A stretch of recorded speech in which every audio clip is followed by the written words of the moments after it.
The CBS Radio Mystery Theater presents...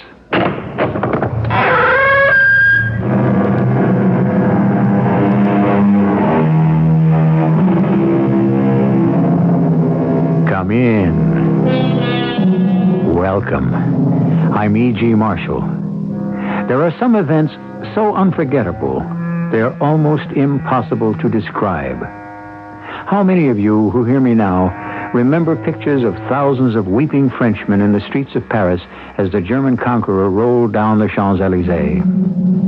Another occasion that caused literally an entire nation to cry aloud, so great was the sadness, happened 115 years ago, one April day.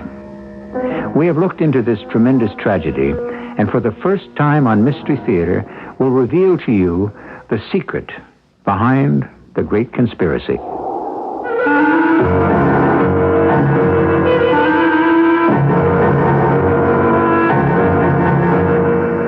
Our drama, Conspiracy, written especially for the Mystery Theater by G. Frederick Lewis, stars Kevin McCarthy.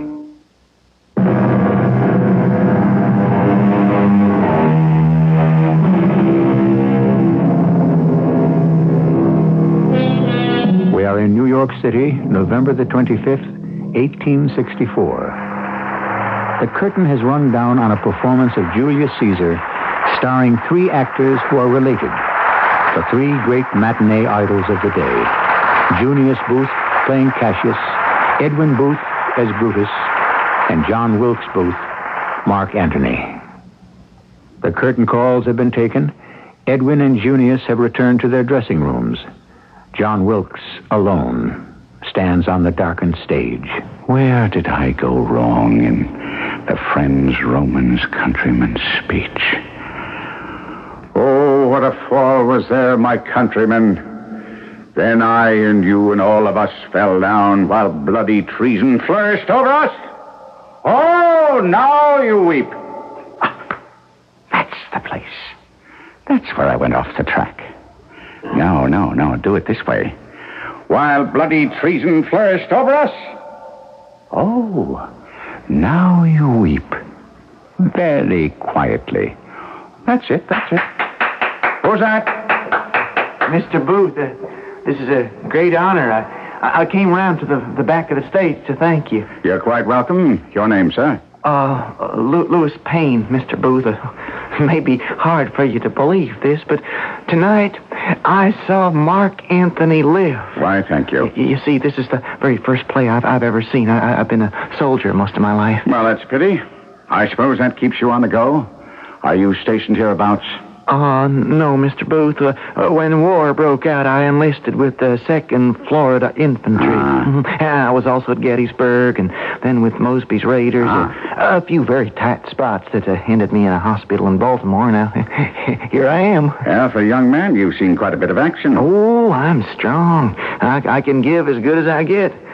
But tonight, Mr. Booth, seeing you on this stage... Oh, that strength melted. I wept like a child. You have a way with words yourself, Mr. Payne. Why don't you come back to my dressing room for a bit of wine?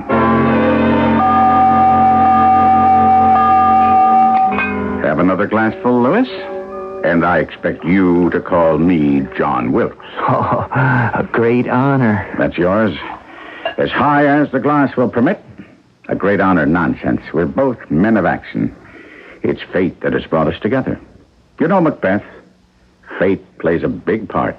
The witches... Oh, I'm afraid not. Macbeth there was a man of action.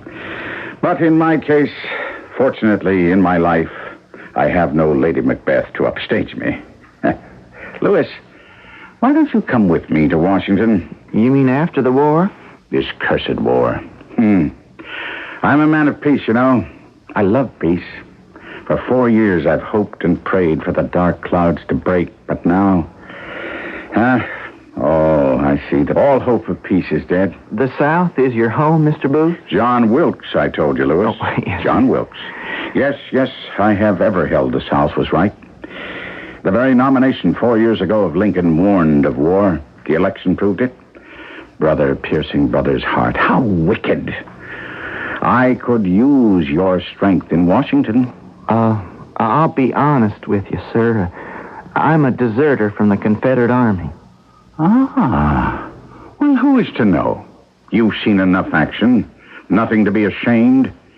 You and I must strike a blow for freedom. Well, what will you do in Washington? A great play, sir. A great act in a play called Freedom for the Confederacy.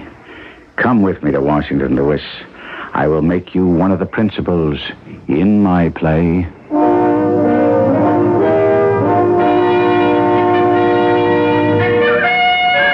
I beg your pardon, sir. I wonder if you could tell me who is the owner of this land? Why do you ask? Well, I've been up and down this part of Maryland, and I thought I might like to purchase a farm, you know? My card, sir. John Wilkes Booth. I was told by an old friend of mine in Bryantown, Dr. William Bowman. He said that there might be some land for sale, and I should try to find Dr. Samuel Mudd. I am Dr. Mudd. Ah. And yes, I know Dr. Bowman. But I'm afraid, sir, this land is not for sale. Well, if I were the owner, I wouldn't part with it either. You wouldn't have any horses for sale, would you, Dr. Mudd? Horses? Why, yes, I could accommodate you. Ah, now tell me something about the roads leading through here out of Washington. I mean, if someone wished to travel in a hurry, you know. Well, it really depends, Mr. Booth, where one intended to go. South, sir, south. I wonder if we might repair to your house, Doctor. There are some things I would like to discuss with you. Why, certainly. I'm sorry Dr. Bowman didn't apprise me of your arrival. Not his fault. I took him by surprise this morning. We're old friends, you know. He told me that you were a quiet advocate of the South. Too quiet, I'm afraid. But what can a doctor do? I see our old way of life threatened and ultimately disappearing. However, I put all my faith in General Lee. I hope it's not misplaced, sir. Is your house far from here? No, not at all. We can walk it. John Wilkes Booth. You're not by any chance the famous actor. I was. But I shall perform no more. That would be a great loss to the stage. There's only one play I care to present, and that is Venice Preserved. Oh, I know that play. Isn't the gist of it to save Venice, all the officials of the Venetian cabinet are to be assassinated? Dr. Mudd, I have been slowly gathering faithful patriots about me. I have a plan to seize Abraham Lincoln by force. Perhaps as he is driving his carriage about Washington one day, threaten him with instant death if he gives any warning, drive across the Navy Bridge as fast as possible, fresh horses halfway down the peninsula, and put aboard a boat at Port Tobacco at 8 o'clock at night. In an hour, we would be in Virginia behind Confederate lines. Kidnap the president? Hold him for ransom. Well, what ransom? To agree to stop this civil massacre, to order the North to lay down its arms, and to return all Confederate prisoners immediately. Oh, my. I have often thought if only I could be of some service. You can. Your farmhouse, Dr. Mudd, is only 30 miles from the capital. Can I regard it as a way station to freedom? You mean you wish me to have fresh horses ready? What do you wish? To do anything I can to save the Confederacy. Done. Mr. Booth, you said you were gathering men who could be trusted. I know of such a man in John Harrison Surratt. He's in the Secret Service of the Confederacy. When he's home, he lives up the road there with his mother. She's a widow and as loyal a woman to the Confederacy as you're likely to find. This Mrs. Surratt. Mary Eugenie Surratt. She will help. I shall make it a point to see her. But now I must make arrangements to cross the lower Potomac by boat. Like a Southern Paul Revere, you are alerting patriots and gathering friends. I am excited about the prospect. Dr. Mudd, a handshake. If you wish to reach me, how shall I know? I shall send a message. It will be, Venice must be preserved.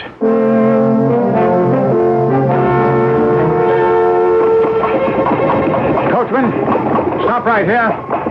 I want to talk to that man lying in that doorway. Stop, I say. Lewis. Lewis Payne, is that you? leave me go away. Louis, what are you doing lying here on the street? You've been in an accident. Are you sick? Happy New Year, whoever you are. You look a sight. I never thought I'd run into you looking like this and here in Washington. Let me help you to your feet. Come on now. Give me your hands. Give me your hands, man. I can get up alone. It's me, John Wilkes Booth. Don't you know me? Are you drunk? Oh, I haven't the price of a thimble of ale. No, I'm tired. You look terrible, Louis. Skin and bones. My carriage is at the curb. I want you to come along with me this instant. You are Booth. I looked for you everywhere. Ford's Theater. I couldn't find you. Coachman, as soon as my friend and I are inside, direct your horses straight to my house, and don't spare the whip. I came too late to that hotel where you were staying in New York. You'd already left. But in the meantime, it's been 5 weeks. Here it is New Year's Eve. I needed you. I've been in and out of prison. I had a difference of opinion with a negress servant where I was staying. Asked her to clean my room, and she refused. They said I struck her, threw her on the floor, threatened her life. Who are they? She had me arrested. Imagine, this black woman. And the provost marshal treated me like a common criminal. Yes, I hit her. Now, why shouldn't I? She disobeyed me. You have no place to stay? I run from everywhere. Military police on every corner. See, they'll catch me for being a deserter. I've been robbed. I haven't any money.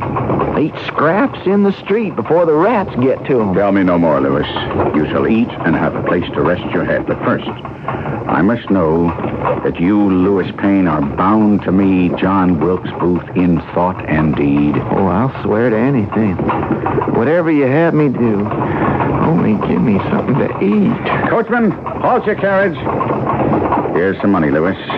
There's a restaurant at the bottom of this road that has no qualms about the appearance of its clients. Eat all you can, and then return to that White House down there on the corner. You see it? Yes, sir. Ring 3 times, then step back into the road, and I shall open a window, an upstairs window, and you will say, Venice must be preserved. And I shall come down and let you in. Gentlemen, tonight, 3 hours after the start of the new year, 1865, we are gathered each to help light the torch of liberty. John Wilkes Booth. Yes, Dr. Mudd. There are 4 of us in this room in your house at an hour when we should all be asleep.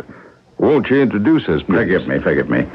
I presumed that those with like heart needed no introduction. However, this gentleman on my right is Dr. Samuel Mudd, a physician. To his right, 2 new recruits to our cause, Mr. David Harold. Davy is employed at Thompson's Drugs, 15th in Pennsylvania, very close to the White House, where he can both observe and act. And sitting beside him, George Atzerodt. George has secured for us a flat-bottomed boat capable of holding 15 persons. And when we take President Lincoln for his unexpected ride across to Confederate lines, George will ferry us across the Potomac. He's a ferryman by trade. That must be our 5th friend. Let me by, please, so I can open the window. Yes. What do you wish? Venice must be preserved. Stay where you are. I'll be right down.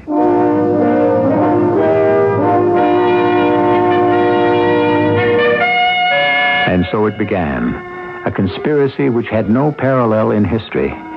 Actually, as we look back, we see it as a course plotted by foolish and misguided young men, not so much for honor, but for money. All except perhaps the leader, John Wilkes Booth himself. For Booth was a monomaniac on the subject of the wronged South. So much so that his mind was quite unsettled on the subject. In fact, you could say unhinged. I shall return shortly with Act 2.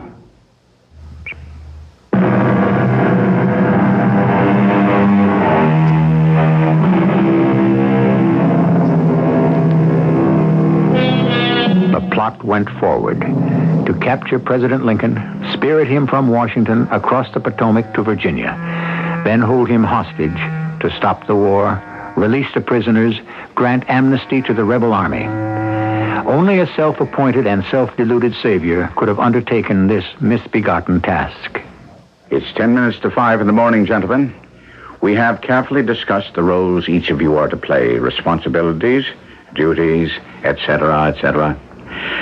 Not a day goes by that I am not about the town of Washington purchasing the tools for freedom. Dr. Mudd, your friend Mrs. Surratt has put her house at our disposal. Made it into a magazine of arms, gunpowder and ammunition like our ancestors did at Williamsburg. Specifically, what arms? Good question, Lewis.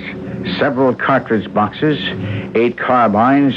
2 of these are fine Spencer carbines. Oh, Spencer's. Now, I can vouch for them. They fire in rapid succession a number of rounds without reloading. I thought we were party to a kidnapping, not a war. Know your enemy, I say, Doctor. Excuse me. A little short of breath. I shall sit down. What is it, John? You're very pale. I'm quite all right. Quite all right, Doctor. Not even tired. I've often stayed up all night talking. True, we are but mortals. I think we should adjourn the meeting, Dr. Mudd. Let's carry him to the sofa. Davy, George, let's have a hand here. No, I protest. I'm quite fit. Quite fit.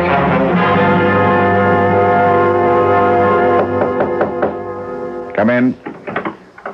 How are you feeling today, John? Perfectly fine, perfectly fit.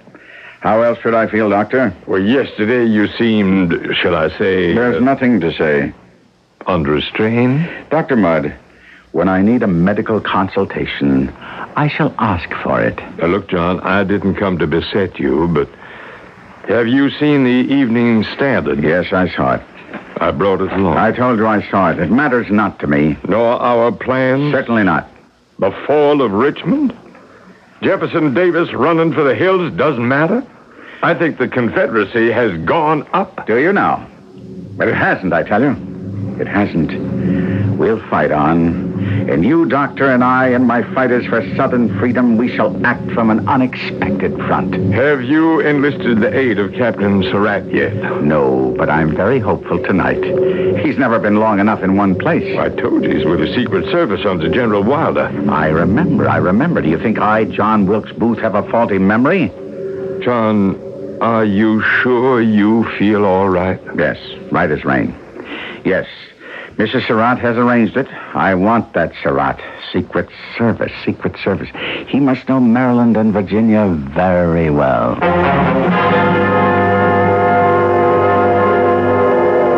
You? What is the word? Venice must be preserved. Captain Surratt? Wilkes Booth? I appreciate your meeting me here out in this field. Too much time has elapsed since Dr. Mudd first mentioned your name as an ally. An experienced ally. I've been busy. Yes, so Mrs. Surratt has apprised me walking in and out of the lines of the 2 armies. Washington, Richmond, New York. I'm not alone in the Confederate Secret Service. My mother tells me she's bound hand and foot to your cause, Mr. Booth. Did she have a message for me? Yes. She has a longer rope. And a monkey wrench of the correct size. I gather this has some meaning for you. Would you join our effort, Captain Surratt?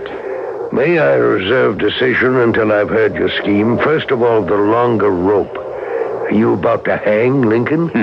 I would if I could.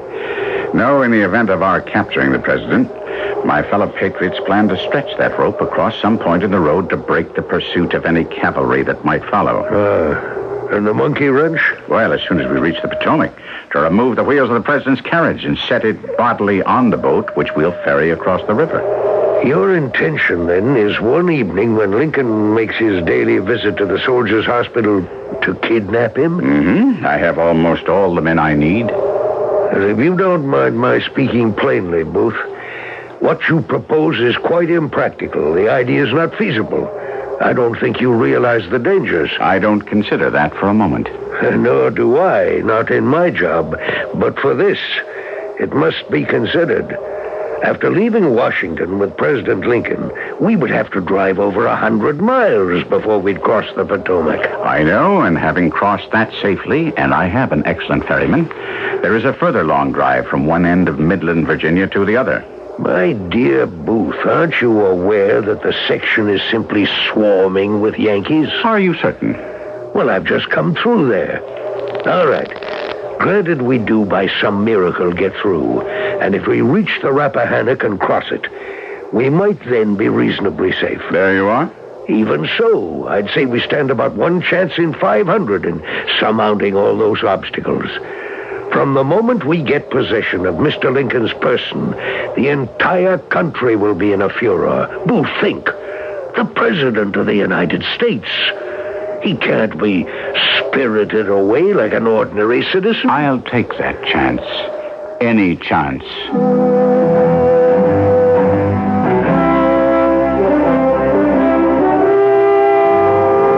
Louis, are you sure Surratt understood and agreed? Absolutely, John. He told George to tell you it was now or never. I never say never. 9 o'clock. The evening of March 16th, the year of our Lord, 1865. A date that will be long remembered. I hope I'm here to remember it. You shall be, Louis. You shall be richer, retired, and respected as one of the liberators of the New South. You shall remember this very spot where you stood at the Long Bridge, about to make history. If Surratt does what he agreed to. At what time was Lincoln to visit the soldiers' home tonight? Oh, David Harold told me 7:30. How do you find him? Reliable? Davy, I mean. Don't ask me. You assigned him to watch the White House. Well, naturally. He takes medicines over there from his pharmacy, and he has a woman friend who keeps him posted. Wait a moment. Did you say 7:30? You told me Surratt would jump that carriage at 9:30. I never told you anything. I never even saw you. I gave the message to that fool at Surratt. I told him what Davy told me, 7:30. Well, if Surratt followed the plan, grabbed the reins of the president's carriage at 7:30, it wouldn't have taken him this long, an hour and a half to drive through old fields to where we're standing now. Shh. What is that? What? I don't hear a thing but the water under the bridge. Louis, you go across the road and ask Aunt Surratt what time he told me. What difference does it make? What's done is done. Now, look, you hand-picked everyone. They were all your choice, and George can't even write his own name. You could have done better. He has wrecked our plans. Now, don't be too certain. Surratt may still bring us the president. Why do you keep protecting George? Because I am not a ferryman, and neither are you. If anyone can get Lincoln safely across the Potomac, it'll be him. Now go across the road and tell the others to remain on the alert. We will wait until midnight.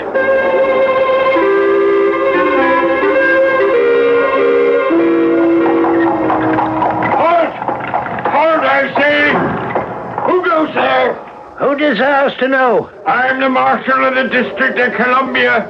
You, sir, in that carriage, stand and identify yourself. Certainly. I'm Edwin M. Stanton, Secretary of War. Secretary Stanton? Oh, forgive me, sir, but word is out there may be an attempt on the life of the president tonight, so we're stopping every horseman in carriage. Marshal, isn't the president at the White House? No, Mr. Secretary.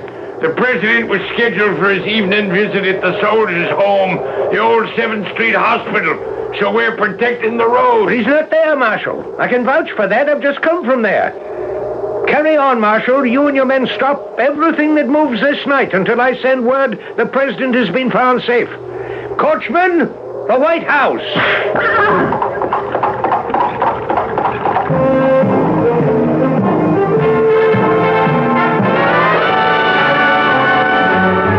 Mr. President, is that you?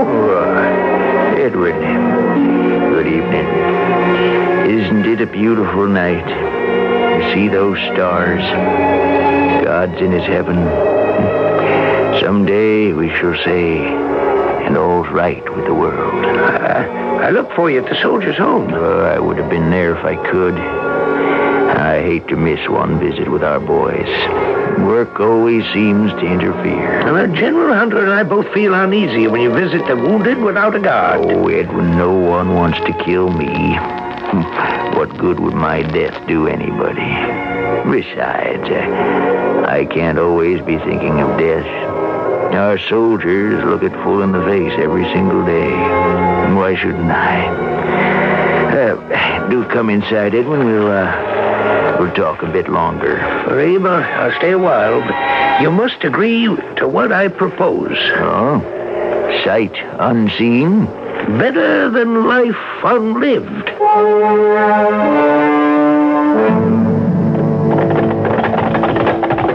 This is where Surratt lives when he's in Washington. Dismount, Dr. Mudd. You too, Lewis. Yeah, I'd like to give that Captain Surratt a piece of my mind.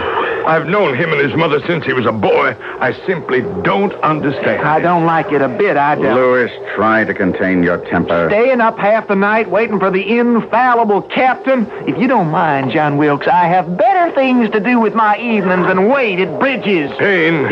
Yes, Dr. Mudd? Let's keep the post-mortem of this botched kidnapping a short one. I know how to handle this, Dr. Mudd. Will you get out of my way, Lewis? I want to pull the bell. Booth, it's 2 a.m. If someone were home, they would answer. Ridiculous. Where is Surratt? This is 541, isn't it? Yes, it is. Oh, these houses on 8th Street look alike. If Surratt is here, I shall suspect that good reason why the mix-up tonight. And what if he is not? Then, Dr. Mudd, I shall expect an even better reason. Now, where are you going, Lewis? I'm going to bed. I am not spending one more minute waiting about for your officious, ill-mannered, greedy friend, the captain. Something must have happened. Can't you recognize that? You think Surratt is a patriot. I think he's a cowardly opportunist. Good night. Lewis doesn't know the man as you and I do, Doctor. He's jealous of Surratt, always has been. None of them seem to like one another, John. Well, I never pledged them to love, only to serve. My common sense told me all along abducting the president in his carriage was not a workable idea. Well, Doctor, a good soldier never lets himself run out of ammunition. Explain yourself, John. If the president cannot be captured on his way to the soldier's home, then we shall kidnap him at the theater. He often goes to Ford's. He's a devotee of Shakespeare. One evening, when he's in his box, he can be lifted up from behind and thrown down onto the stage. It's only 12 feet. He can be caught by 2 of our comrades and hustled out the stage door to a waiting carriage.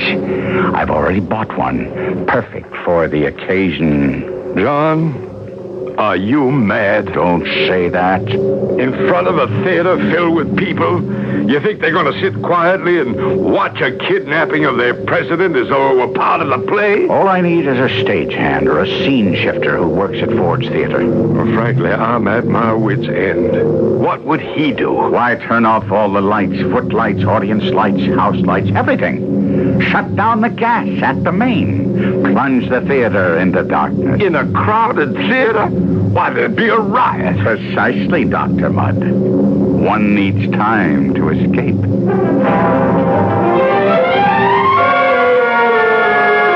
That year, 1865, assassinations, machinations, all the devious ways men seek to pull their idols down to the ground and under it were not as widespread as today. However, even then, the deed overwhelmed the perpetrator. In this play, Mystery Theater seeks to understand the evildoer more than the evil done. I shall return shortly with Act 3.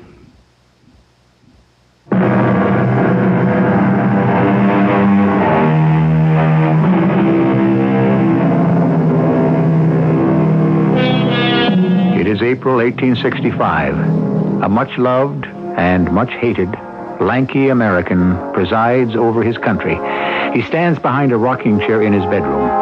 The oil lamps are lit, and he speaks quietly to one of his oldest friends, Edwin Stanton, the Secretary of War. I told you, didn't I? This tall president is Abraham Lincoln. Abe, I'm not staying. I merely came by to see if you were safe. Oh, stay. You know, being president is about as lonely a job as there is. No one wants to talk with you, merely at you. Mrs. Lincoln is retired.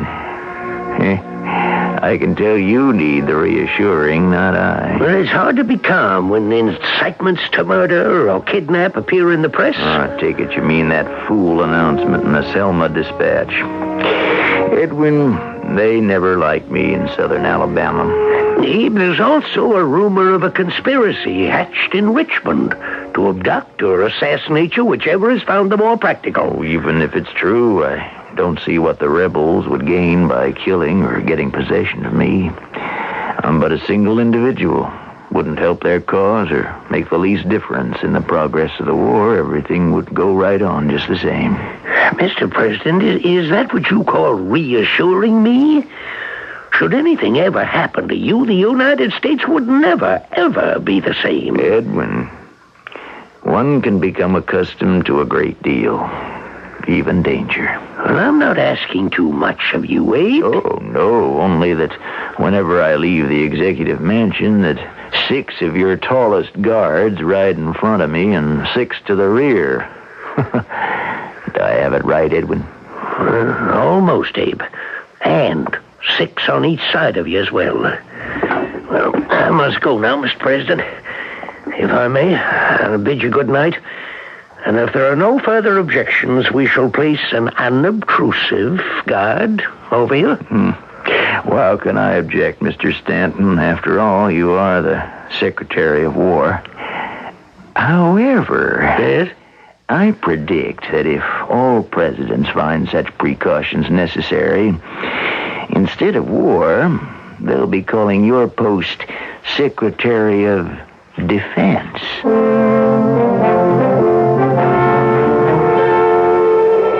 Who's there? Is that you, Booth? Yes, Captain Surratt. Great heavens, how long have you been waiting here at my front door? Too long. All right, let's go inside. What the devil happened? 5 hours all of us waited at Long Bridge. Lincoln never arrived. I waited for him on 7th. He never appeared. He didn't leave for the soldiers' home? That's what I said. I waited till 9, went around to the White House. I had to wait there 2 hours before the groom I know came on duty. He said the president was indisposed and never left the White House. I told you it wouldn't work. I was ready to jump his carriage as we planned. How much longer is this going to go on? Every Southern soldier will have bled to death, and I'll be in the poorhouse before we seize Lincoln. There'll be other opportunities, Booth. We just have to be patient. Wait. Wait. Have you any idea, Surratt, what all this is costing me? 6 men and myself? The ammunition stored at your mother's? Why, the pair of Spencer carbines brand new came to $300. A boat I had to buy, a buggy, a carriage. I haven't even mentioned the rental of horses for each of us and boarding houses, lodgings, meals, while we wait for the opportune moment. I've mortgaged my earnings for years. All right, I have a suggestion. Why don't you play a benefit here in Washington? They'll pay you handsomely. A special performance at Ford's Theater?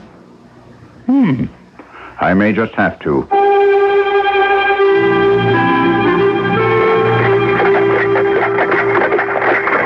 John Wilkes, this is a ridiculous waste of time. Riding around Washington in your carriage. We've been up and down Pennsylvania Avenue for the better part of an hour. You haven't said a word. All you do is keep looking at all the other carriages. Have I said nothing, Lewis? Well, I've been thinking the unthinkable. Was it only a month ago we failed in our planned kidnapping? Less. We were ready, all of us, waiting for Surratt to drive up with his prisoner, but the president didn't oblige. What's that in your hand? Handcuffs. Surratt had them to handcuff Lincoln once we had captured his carriage. You snapped them in and out. I've had them on my wrists. I don't like them. They lock with a key. Yes, they do, Lewis. But we have lost that key. The key to free my land from its bondage. Now the North will be our masters forever. It's all over now. Don't you know the news? No. Lee surrendered to Grant yesterday at Appomattox. The South will now forevermore be in chains. So I put these handcuffs back into my pocket. No point in kidnapping Lincoln now, I see. Of course. There's nothing to stop that treacherous man from being president as long as he lives. Is there? Well, I doubt he'd wish it. But the country would let him. Driver, look sharp. You see that carriage coming towards me? Drawn by 2 grays? Well, follow it, driver, will you? Turn around and follow it. Don't you understand what I say? Don't let that coach now out of your sight. Whose carriage is that? Lincoln's. Following won't do any good. He's 12 deep in guard. Well, you can never tell. I'm very accurate with a derringer. But I haven't brought mine with me. The more's the pity. Oh, now you listen to me, John Wilkes. If you ever get a notion to shoot the president from a carriage I'm riding in, warn me. Now, I'd like to have a few hours of notice so I can prepare my escape. Very well, Lewis. Consider yourself on notice as of this moment. For what, John Wilkes? A special benefit at Ford's Theater tomorrow for the benefit of the dying Confederacy.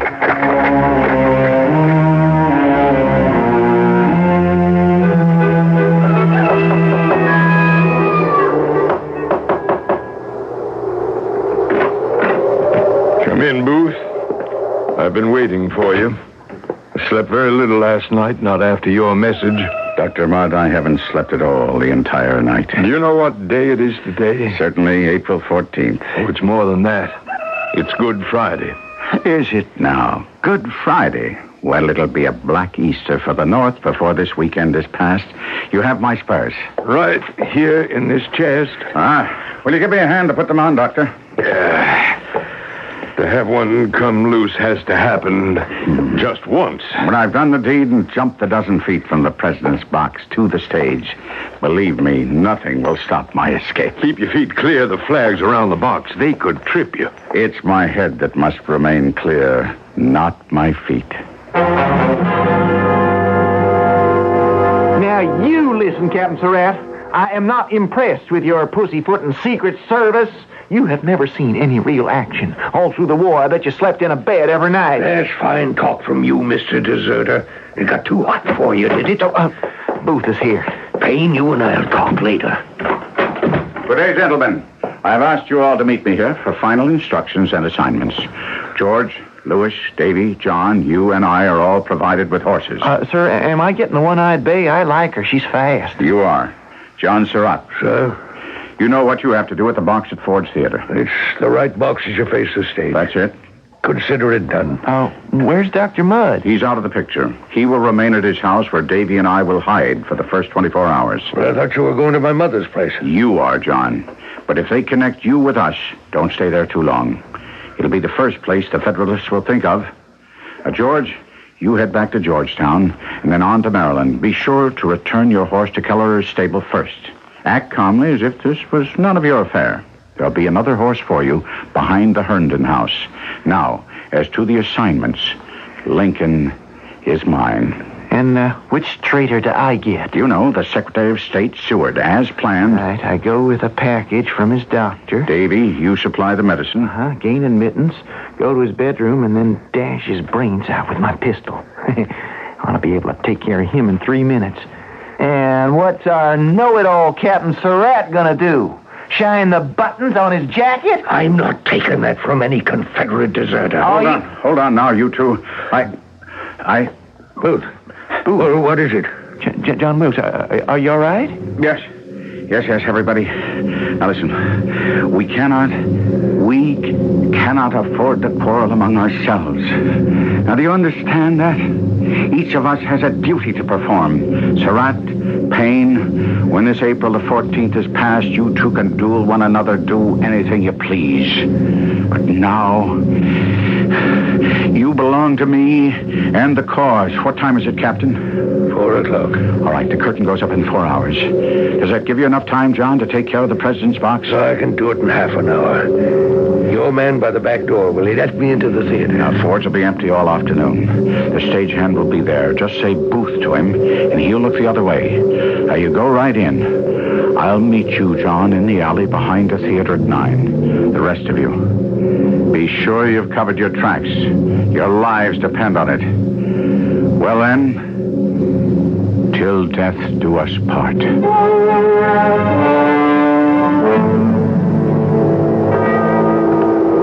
Surratt?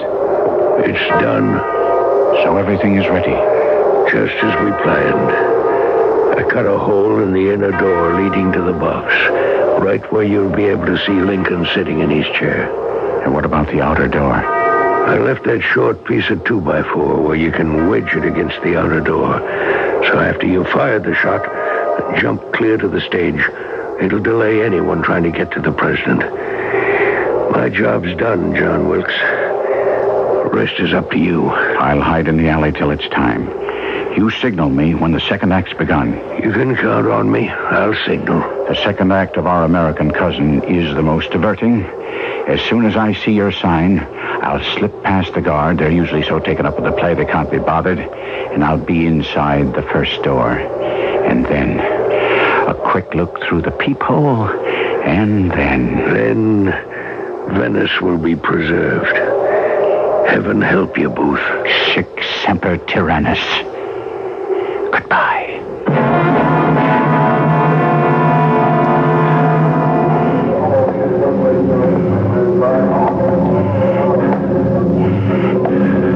I see him. I can see him. Hated man. Now let it work. Mischief thou art afoot. Take thou what course thou wilt.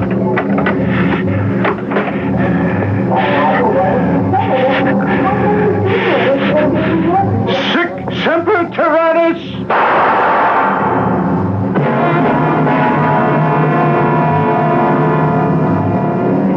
John Wilkes Booth, the man who played Mark Antony on the American stage, believed himself to be a Marcus Brutus on the American scene, an avenger of tyranny.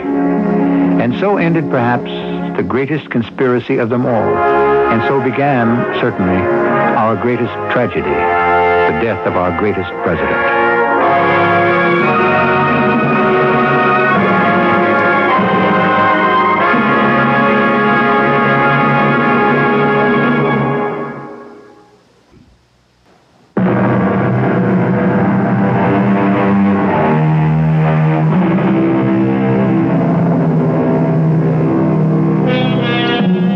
Does the Mystery Theater attempt such authenticity in what is, after all, a playhouse of the unpredictable and the unknown? In this dramatization of this infamous conspiracy, no events or names were changed, and the tragic drama was drawn from the archives of the United States government, the U.S. Military Commission, records of the trial, the newspapers of the day, and the diary of John Wilkes Booth himself. Our cast included Kevin McCarthy, Russell Horton, Arnold Moss, and Court Benson. The entire production was under the direction of Hyman Brown. This is E.G. Marshall inviting you to return to our Mystery Theater for another adventure in the macabre. Until next time, pleasant dreams.